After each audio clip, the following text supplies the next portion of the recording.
Well, we can now return to our guest from the UN Agency for Palestinian Refugees. Tamara al-Rifai is a spokesperson for UNRWA. She joins us now from Amman in Jordan. Tamara, you work for a humanitarian UN agency, and I want to ask you about this so-called humanitarian city that the Israelis are talking about. How does that measure up against humanitarian principles? I work with the largest humanitarian organization in Gaza, and calling it humanitarian city is almost an insult to the humanitarian principles, because there is nothing humanitarian or humane about seeking to confine first 600,000, but then the entirety of the population in Gaza into a space that is highly vetted by the Israeli forces. That essentially moves Gaza, previously known as the largest open-air prison in the world, to the most confined, the most overpopulated open-air prison in the world, where the freedom of movement and the access of Gazans in and out of that place is completely regulated by the government of Israel. Nothing humanitarian or humane about it.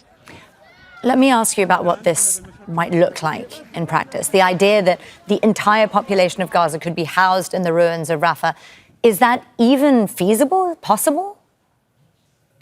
It is not feasible given the level of destruction in Gaza. It is not feasible given the level of exhaustion of Gazans, and mostly it is not feasible given the collapse of the humanitarian action in Gaza, in the sense that since before the collapse of the ceasefire, since early March, there has almost not been any humanitarian, and when I say humanitarian, this is the United Nations, the Red Cross, the established humanitarian. There have not been any supplies going in. Very, very few humanitarian trucks have made it in.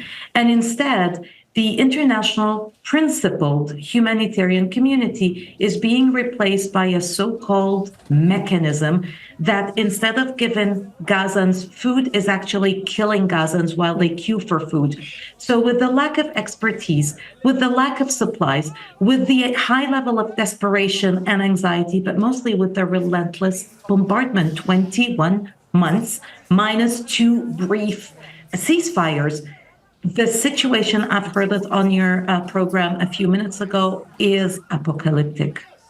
Tamara, you were just describing there, when you were talking about this remaining framework for the distribution, that the non-humanitarian one, you were referring to the GHF, the Gaza Humanitarian Foundation, who've had many people killed at their sites while waiting for food. When you look at the geography of where their sites are, 1 at the Netzarim corridor, really in central Gaza, and 3 in the south, it feels a little bit like the location of those sites have laid the groundwork for this, to push people or attract people, draw them further south towards Rafah. And that seems to tally with the plan that we heard about. And that continues to be forced displacement of people in Gaza. On average, 90% of the people of Gaza have been displaced, on average 10 times, losing everything along the way. Had it not been for UNRWA and our ability to still reach people where they are with medical services, with food when we're able to get food in, and with other supplies, the situation would have been much worse. But we fear that now, with that almost full blockade, full siege on the international principled humanitarian systems, no trucks are going in. We fear that the worst may still come, if there is a worst possible in Gaza. Tamara, part of this idea of setting up this zone on the ruins of Rafah is that international organizations would be the ones responsible for looking after the hundreds of thousands of people.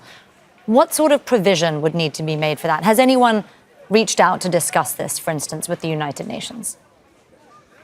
The United Nations, at its highest level, the Secretary-General, Mr. Guterres, has rejected that the plan, the system, the Gaza Humanitarian or non-humanitarian Foundation What we're saying is we have an international system that is guided by the humanitarian principles of humanity, neutrality, independence. Like, these are established principles. We are experienced.